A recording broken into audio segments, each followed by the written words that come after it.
मोरेजी आपल्या बरोबर आहेत.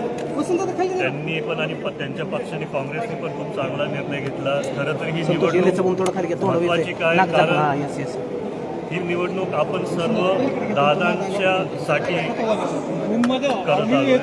दादांनी अनेक दशकं खूप कामं केलेत, विकास कामं केलेत. आदरणीय दादांनी सगळ्याच पक्षांना एकत्रित घेऊन कामं केलेत. एका काळात काँग्रेस आणि राष्ट्रवादी पण एकत्र होते, तेव्हा पण दादा म्हणजे आपली सरकार होती. आता महायुतीची सरकार आहे. पण मला वाटतंय की सगळ्याच पक्षातल्या वरिष्ठांनी चांगला निर्णय घेतला.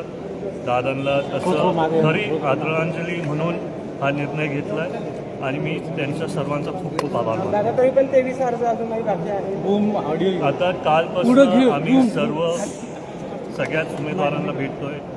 जितके आपण फॉर्म्स माघारी घेऊ शकतो तेवढा प्रयत्न चालला आहे.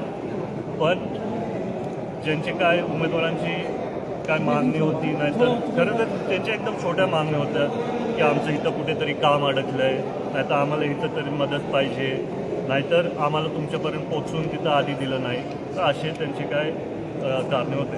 बारामतीच्या उमेदवारांनी बऱ्याचशा उमेदवारांनी अर्ज मागे घेतले, परंतु आपण बघतो की यामध्ये आता इतर जिल्ह्यातील उमेदवारांचे अर्ज आहेत. त्याच्यामध्ये उदाहरण द्यायचं झालं तर सातारा जिल्हा असेल, सोलापूर जिल्हा असेल, बीड जिल्ह्यातील अशा उमेदवारांनी उमेदवारी अर्ज या निवडणुकीमध्ये ठेवलेले.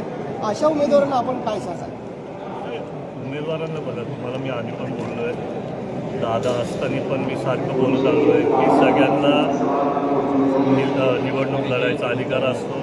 त्यांनी दुसऱ्या जिल्ह्यातल्या लोकांनी तसं निर्णय घेतला असेल, त्यांनी घेतला असेल, तर त्यांना मी काय बोलू शकतो? दादा 53 पैकी आतापर्यंत 27 उमेदवारांनी मागे घेतलेली आहे. अवघे 15 मिनिटं बाकी होईल असं तरी वाटत नाही. प्रयत्न तर चालू आहे आजच्या सगळ्यांचाच. झालं तर चांगलंच होईल, नाही झालं तरी ठीक आहे. कशा पद्धतीने इलेक्शन लढणार आहोत? तर पहिला बघू आपले पुढचे उमेदवार कोण आहेत.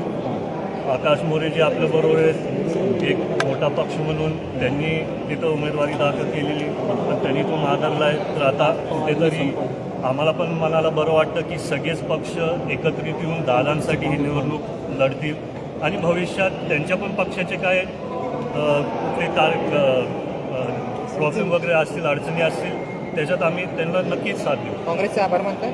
काँग्रेसचे मी मनापासून खूप खूप आभार मानतो. आता यापुढे तालुक्यात समन्वयानं काम करणार आहात काँग्रेस यावर मी काहीतरी बोलतो की महाविकास आघाडीचा म्हणजे अजितदादांच्या मनातला जर मुख्यमंत्री झाला महाविकास आघाडीच्या माध्यमातून खूप आनंद 2029 मध्ये आपण तसा प्रयत्न करूया. दादा मला सांगा, बारामतीकरांचं दुःख अजूनही कमी झालेलं नाही. जर निवडणूक झालीच तर बारामतीकर किती मताधिक्यांनी वैनी साहेबांना विजय केले? मला वाटतं 1 लाखच्या वरती झाली. आता खरं तर प्रचाराचा नारळ कनेरीला फिरतो, कशा पद्धतीने नियोजन असतं त्या संदर्भात अजूनही प्रयत्न चालू आहे ही निवडणूक बिनविरोध करायची.